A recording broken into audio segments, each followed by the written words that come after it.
দ্বিতীয় রাকাত নামাজের মধ্যে দাঁড়িয়ে গেল, ইমাম সূরা ফাতিহার পরে তেলাওয়াত করছেন, ইযা যুলজিলাতিল আরদু জিলজালাহা ওয়া আখরাজাতিল আরদু আথকালাহা ওয়া ক্বালাল ইনসানু মা লাহা। ইযা যুলজিলাতিল আরদু জিলজালাহা, যখন পৃথিবী প্রচন্ড কম্পনে কম্পিত হবে,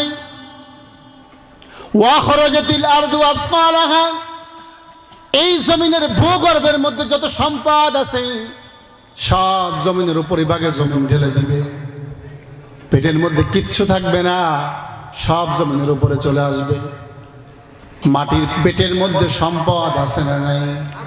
কি কি সম্পদ আছে? কথা কয় না কেন? মাটির পেটের মধ্যে পৃথিবীর সব সম্পদগুলো আল্লাহ লুকায়িত করে রেখেছে। ওই তেল আছে মাটির মধ্যে, গ্যাস আছে মাটির মধ্যে, স্বর্ণ আছে মাটির মধ্যে, রৌপ্য আছে মাটির মধ্যে, তাম্র মাটির ভিতরে, যা কিছু দেখেন লোহাগুলো মাটির মধ্যে, আল্লাহ সব সম্পদ মাটির নিচে দিয়ে রেখেছেন। রব্বে কারীম বলছেন, কিয়ামতের ময়দানে যখন পৃথিবী প্রচণ্ড কম্পনে কম্পিত হবে, আমি আল্লাহ মাটির উপরিভাগে সকল প্রকার সম্পদগুলোকে মাটির উপরে এনে দিব। মানুষ সেদিন বলবে, ও আখরাজাতিল আরদু আথকালাহা ওয়া ক্বালাল ইনসানু মা লাহা, মানুষ বলবে জমিনের কি হলো, কেন কাঁপাকাঁপি করছে? আমার আল্লাহ রাব্বুল আলামিন সূরা ইয়াসিনের মধ্যে বলছেন, ক্বালু ইয়া ওয়াইলানা মান বা'থানা মিন মারকাদিনা হাযা মা ওয়াদার রহমান ওয়া সাদাকাল মুরসালুন। ক্বালু ইয়া ওয়াইলানা মান বা'থানা মিন মারকাদিনা, সেই দিন মানুষ বলবে এই জমিনের কি হলো। ওই সূরা জিলজালের মধ্যে যেমন বলছেন, মানুষ বুঝতে পারবে না কি হচ্ছে। আল্লাহ তখন বলবেন, হাদা মা ওয়াদার রহমান, এটাই হচ্ছে তোমার রহমানের ওয়াদা। ওয়া সাদাকাল মুরসালুন, পৃথিবীর সব নবীরা সত্য বলেছিল। বলেন সুবহানাল্লাহ। তাহলে আপনি নামাজের মধ্যে দাঁড়ায় বসতেছেন, পৃথিবীতে প্রকম্পন হবে, চূড়ান্ত প্রকম্পন, তার মানে কিয়ামত হয়ে যাবে। আবার সূরা হাজের মধ্যে আল্লাহ রাব্বুল আলামিন বলেছেন, ইয়া আইয়ুহান নাসুত্তাকু রাব্বাকুম ইন্না সালসালাতাস সাআতি শাইউন আযীম ইয়াওমা তারাউনাহা তাযহালু কুল্লু মুরদিআতিন আম্মা আরদাআত ওয়া তাদাউ কুল্লু যাতি হামলিন হামলাহা ওয়া তারান নাসা সুকারা ওয়া মা হুম বিসুকারা ওয়ালাকিন্না আযাবাল্লাহি শাদীদ। ইয়া আইয়ুহান নাসু তাকু রাব্বাকুম, ও দুনিয়ার মানুষ তোমরা আল্লাহ সম্পর্কে সচেতন হও। ইন্না সালসালাতাস সাআতি শাইউন আযীম, নিশ্চয়ই কিয়ামতের প্রকম্পন বড় কঠিন। ইয়াওমা তারাউনাহা, সেই দিন তোমরা দেখবা, তাযহালু কুল্লু মুরদিআতিন আম্মা আরদাআত, দুগ্ধপোষ্যমা যে তার সন্তানকে দুগ্ধ পান করায়, সেই মা তার সন্তানকে বুক থেকে টেনে ফেলে দেবে, সন্তানের খেয়াল থাকবে না। ওয়াতাদাউ কুল্লু যাতি হামলিন হামলাহা, ও দুনিয়ার মানুষ শুধু তাই নয়, আমি আল্লাহ সেদিন এমন প্রকম্পন দিব, গর্ভবতী মা যাদের পেটের মধ্যে বাচ্চা থাকবে, দিন মাস ক্ষণ পুরা লাগবে না, এমনিতেই সন্তান ডেলিভারি হয়ে জমিনের মধ্যে পড়ে যাবে। আল্লাহ আল্লাহ সে কত বড় প্রকম্পন হবে আল্লাহ বুঝাচ্ছেন আমাদেরকে। ওয়াতারান নাসা সুকারা, দুনিয়ার মানুষ তোমরা দেখবা মানুষ সেদিন পাগলের মতন ছোটাছুটি করছে, দিক বিদিক হয়ে ছুটতেছে, কারণ পায়ের নিচে মাটি নাই। কি নাই? মাটি কাঁপতেছে। এই মাটি যখন কাঁপবে আর কোনো হুঁশ সেদিন মানুষের থাকবে না।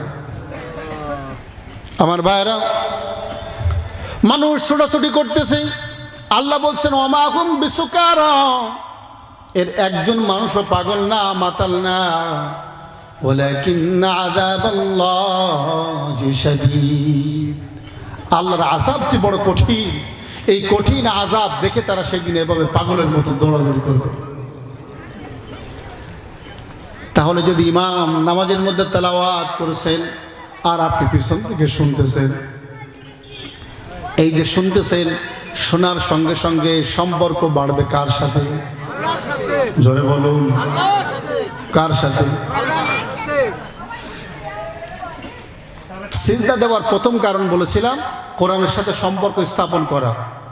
তাহলে নামাজের মধ্যে কোরআন তেলাওয়াত এভাবে শুনতেছেন আপনি, সম্পর্ক বাড়বে কার সাথে? কোরআনের সাথে। বলুন কার সঙ্গে?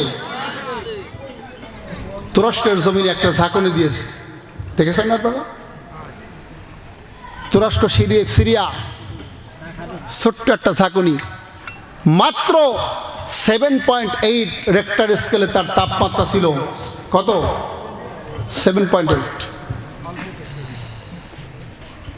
সময়টা ছিল মাত্র 45 সেকেন্ড। কত সেকেন্ড? মিনিট না, ঘন্টা না, দিন না, মাত্র 45। একটা ঝাঁকুনিতে হাজার হাজার মানুষ নয়, লক্ষের পরে মানুষ জমিনের নিচে চাপা পড়ে গিয়েছে। ক্ষমতা কার? আরো জোরে কার? কোরআনের সাথে সম্পর্ক দরকার আছে না নেই? তাহলে এক নাম্বার কারণ, কোরআনের সঙ্গে সম্পর্ক বাড়বে যদি আপনি নামাজি হই আমরা। আর কোরআনের সাথে সম্পর্ক বাড়ানোর কারণেই আমরা নামাজ পড়ব, মনে থাকবে তো? 2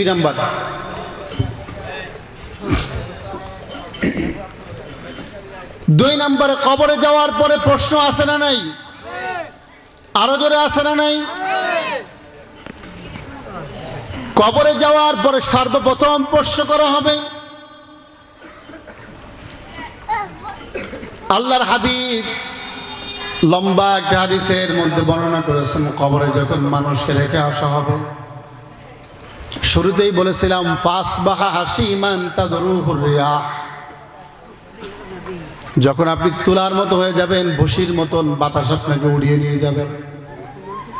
আপনার ভিতরে রূহ নাই, মানে আপনি এখন আর মানুষ না, আপনি হয়ে গিয়েছেন ওই ভুসির মতন পাতলা। এখন আপনাকে মানুষ যেভাবেই নেবে সেইভাবে আপনাকে যেতে হবে। কথা বলেন ঠিক কিনা? মানুষ আপনাকে কবরের জন্য প্রস্তুত করলো, কাফন পড়ালো, গোসল করালো, জানাজা করলো, কবরস্থানে নিয়ে গেল, কবরের মধ্যে নামায়া দিয়া, কবরের চালে দিয়ে মাটি দিয়ে সবাই চলে আসলো। আল্লাহর হাবিব বলছেন 40 কদম সময় পার হওয়ার পরে ওই কবরে 2 জন ফেরেশতা নামে। কয়জন?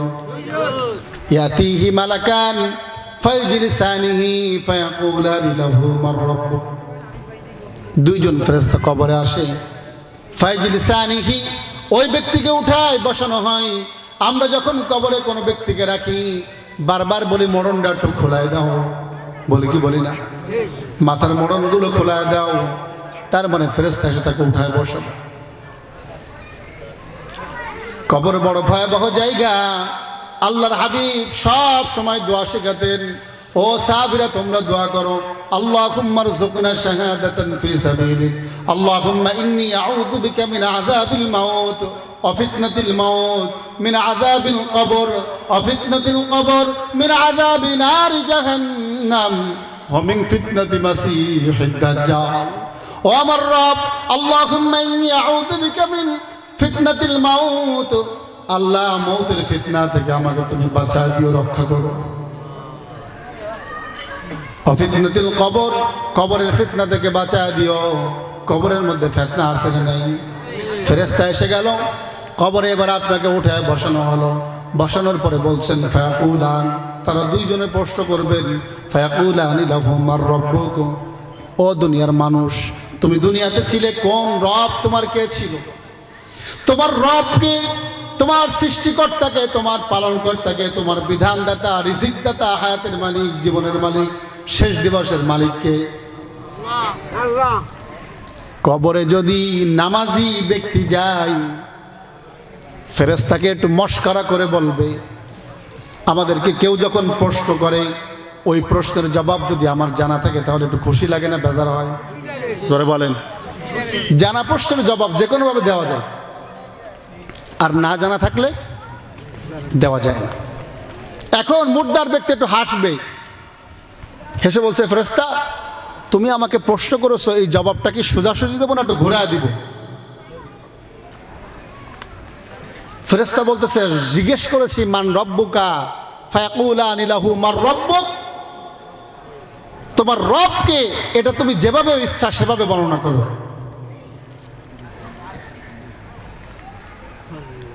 কবরে ঘুমন্ত ব্যক্তি ডাক দিয়ে বলছে, ও ফেরেশতারা তোমরা শোনো, আমি যখন রাতের বেলা ফজরের আজান আমার কানের মধ্যে যেত, আরামের বিছানাকে হারাম করে মসজিদের পানে দৌড় দিতাম। মসজিদের পানে গিয়ে আমি যখন নামাজে দাঁড়াতাম, নামাজে আল্লাহু আকবার বলে যখন নামাজে দাঁড়িয়ে যেতাম, এই নামাজে দাঁড়ানোর সঙ্গে সঙ্গে আমি পড়তাম, সানা পড়ার পরে আমি পড়তাম আলহামদুলিল্লাহি রাব্বিল আলামিন। আলহামদুলিল্লাহ, সকল প্রশংসা সেই আল্লাহর জন্য, তিনি রব্বিল আলামিন, যিনি জগৎ সমূহের রব, রব্বিল আলামিন। তাহলে আমি সূরা ফাতিহার মধ্যে রবকে বলতাম না? বলতাম না? ফেরেশতা বললে তো বলতাম। এবার নামাজি ব্যক্তি বলবে, যখন আমি রুকুতে চলে যেতাম, রুকুতে যাওয়ার পরে আমি পড়তাম সুবহান রাব্বিয়াল আযীম। এই সুবহান রাব্বি, এখানে রব আছে না নাই? কয়বার পড়ি আমরা? 3 বার, কমপক্ষে 3 বার। এরপরে যখন উঠে দাঁড়ালাম তখন আমরা আর একবার পড়ি রব্বানা লাকাল হামদের মধ্যে রব আছে না নাই? হামদান কাসীরান তাইয়িবান মুবারাকান ফি। কয়বার হলো? 3 বার। সূরা ফাতিহা একবার, রুকুতে কয়বার? 3 বার, 4 বার, আর সোজা হয়ে দাঁড়িয়ে বলে না কেন? একবার। কয়বার? 3 বার, 4 বার, 5 বার। আবার যখন সিজদার মধ্যে চলে যাবেন, সিজদার মধ্যে গিয়ে আমরা পড়ি সুবহানা রাব্বিয়াল আলা। সকলে বলুন সুবহানা রাব্বিয়াল আলা, সুবহানা রাব্বিয়াল আলা। এই 3 বারের মধ্যে রব আছে না নাই? এখানে কয়বার হলো? আরো জোরে। প্রিয় ভাইরা আমার, ওই 5 বার আর এই 3 বার, এবং আর এক সিজদা দিলে আবার 3 বার, 2 সিজদায় 6 বার, 6 আর 5 আরো জোরে। তাহলে প্রত্যেক দিন দৈনিক 1 রাকাত নামাজের মধ্যে আমি 11 বার আমার রবকে রব হিসেবে স্বীকৃতি দিয়েছি। আমি তো এমনি এমনি দিই নাই। তাহলে আমি ফজরে নামাজ পড়েছি 4 রাকাত, জোহরে পড়েছি 5 রাকাত, জোহরে কয় রাকাত? 10 রাকাত, সুন্নাত সহ 10। ফজরে পড়লাম 4, কত হলো? 14। আসরে পড়লাম 4, কত হলো? 18। মাগরিবে পড়লাম 5, কত হলো? 23। ইশাই পড়লাম 9, কত হলো? 32। কথা বলো না কেন? 32। অঙ্কে কি আমরা একটু পাকা মনে হচ্ছে খুব নাকি? 32। তাহলে দৈনিক কমপক্ষে একটা মানুষ 5 ওয়াক্ত নামাজ আদায় করলে 32 রাকাত নামাজ প্রতিদিন আমরা আদায় করি। কয় রাকাত? জোরে বলেন। 32 রাকাতকে আপনি 11 দিয়ে গুণ দেন, 6 আর 5 11 বার রব বলি আমরা। তাহলে 32কে যদি আপনি 11 দিয়ে গুণ দেন তাহলে কতবার আসবে? 352 বার। কতবার? ফেরেশতাকে কবরে মানুষ বলতেছে, ও ফেরেশতা, দৈনিক 300, কমপক্ষে 352 বার আমি আমার রবকে রব বলে স্বীকার করেছি। আর কবরে আসলে তুমি আমাকে জিজ্ঞেস করছো আমার রবকে। কথা বোঝেন নাকি?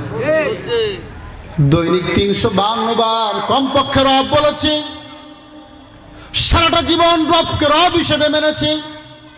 নামাজে যেমন রবকে ডাক দিয়েছি, দুনিয়ার মধ্যে রবকে রব হিসেবে মেনেছি। এই রবের আইন প্রতিষ্ঠা করার জন্য আন্দোলন করেছি। এখন তুমি আমাকে রব চিনাও। রবের জবাব দিতে পারবে না? পারবে না? জোরে বলুন। পারবে। দ্বিতীয় প্রশ্ন করবে ফায়াকুলানি লাহু মার রাব্বুক ফায়াকুলু রাব্বি আল্লাহ ফায়াকুলানি লাহু মা দীনুক। ও কবরে ঘুমন্ত ব্যক্তি, তোমাকে উঠানে বসালাম, তুমি আমাকে বলো কোন দিনের পরে তুমি প্রতিষ্ঠিত ছিলে? ইসলাম। দিনের নাম কি? আছে না কিয়ামত? ইসলামকে দিন হিসেবে মেনেছি আমরা? বলবো মানতে পারিনি। ইসলামকে দিন হিসেবে মানতে পারলে আজকে আমরা বিভিন্ন ফেরকার দিকে আমরা ছুটে যেতে পারতাম না। সামান্য একটু টাকার জন্য, একটু চাকরির জন্য, 10 কেজি চাউলের জন্য বিভিন্ন সময় বিভিন্ন মিথ্যা, বিভিন্ন কথা, মিথ্যা সাক্ষী ইত্যাদি ইত্যাদি আমরা দিতে পারতাম। কথা বলে না কেন? ইমানটাকে বিক্রি করে দিয়েছে। তার মানে আপনার আমার দিন ইসলাম নাই, অন্য কোনো দিন আমরা কনভার্টেড হয়ে গেছি। কথা বলে না কেন? বুঝে নিতে হবে ভাই, কারণ আমাদের অন্তরে অনেক ব্যথা, কিন্তু জবান দিয়ে আমরা বলতে পারি না। আর তিক্ত অভিজ্ঞতার কথা আজকে শুনলাম। গত রাতে আমাদের এক ভাই ফেনী থেকে প্রোগ্রাম করে আসতেছিলেন। উনি ফেনী একটা আলিয়া মাদ্রাসার আরবি প্রভাষক। তার গাড়িটাকে আটকে দিয়ে তার জিহ্বাকে কেটে দিয়েছে সন্ত্রাসীরা। এটা বাংলার চিত্র। আপনারা বুঝতে পারতেছেন আমরা কোন দিকে ধাবিত হচ্ছি? আমাদের সামনে বিভীষিকাময় দিন আমাদের জন্য অপেক্ষা করছে। একজন দ্বীনের দায়ী যে কোরআনের কথা বলে তার জিহ্বাকে কেটে দিয়েছে।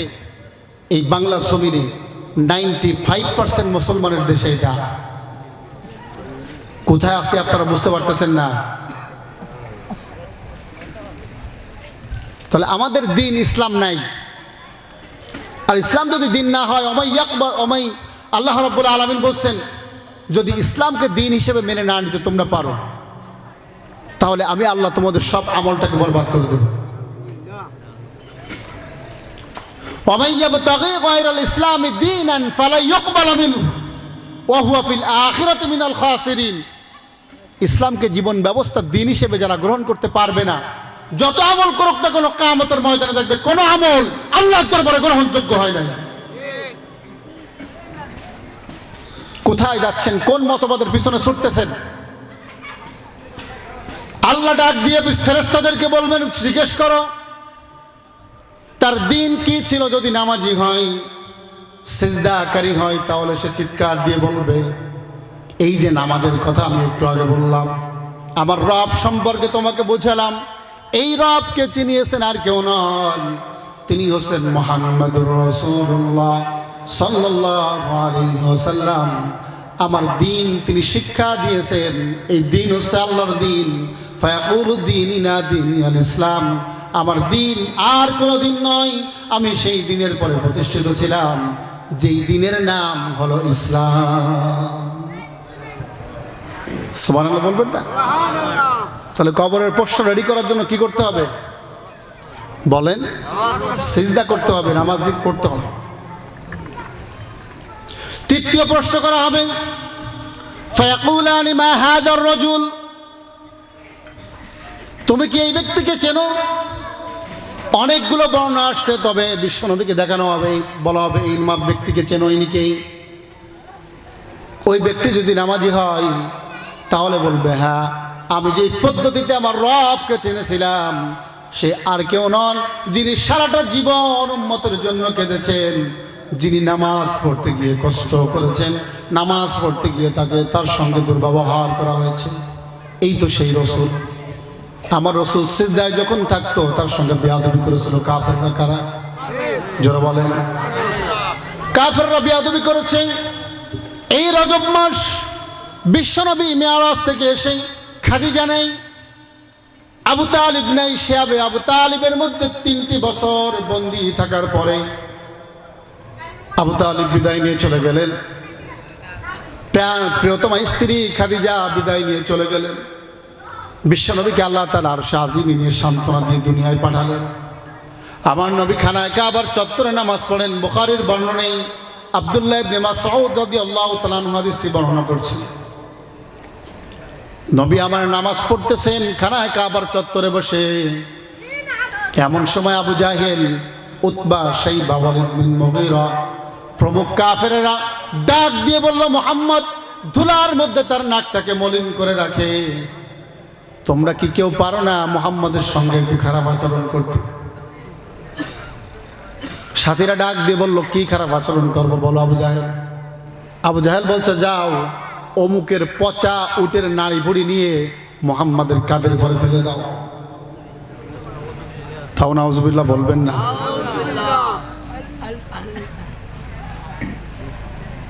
কে পারবা এই কাজ করতে? আব্দুল্লাহ ইবনে মাসউদ বলছেন, আমি দূর থেকে দাঁড়িয়ে দেখতেছি বিশ্বনবীকে যারা কষ্ট দিত তার মধ্যে অন্যতম, যার নাম উকাবা ইবনে আবু মুআইত, বুখারীর বর্ণনায় তার নাম বলা হয়েছে। এই উকাবা ইবনে আবু মুআইত সে বলল, আবু জাহেল আমাকে দাও, আমি যাব।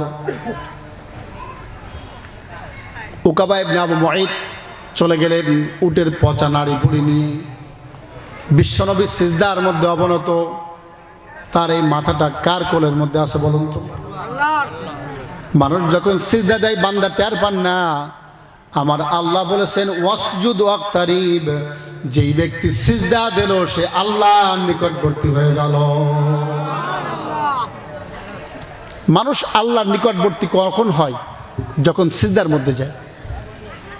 আমার নবী সিজদা করতেছেন কাকে? আরো জোরে। মাথার মধ্যে উটের পচা নাড়ি ভুড়ি চাপায় দিলেন। একটু অন্তর দিয়ে চিন্তা করুন তো, উটের পচা নাড়ি ভুড়ি এটা কি বড় ছিল না ছোট ছিল? উটের নাড়ি ভুড়ি মাথার মধ্যে যখন চাপায় দিলেন, নবী আমার মাথা তুলতে পারে না, চোখের পানি ছেড়ে দিয়ে দরদর করে কাঁদতেছেন। আব্দুল্লাহ ইবনে মাসউদ বলছেন, আমি দূর থেকে দাঁড়িয়ে দাঁড়িয়ে দেখছি, কিন্তু আফসোস আমি তাকে সাহায্য করার মতন কোনো অ্যাবিলিটি, কোনো ক্ষমতা আমার মধ্যে ছিল না।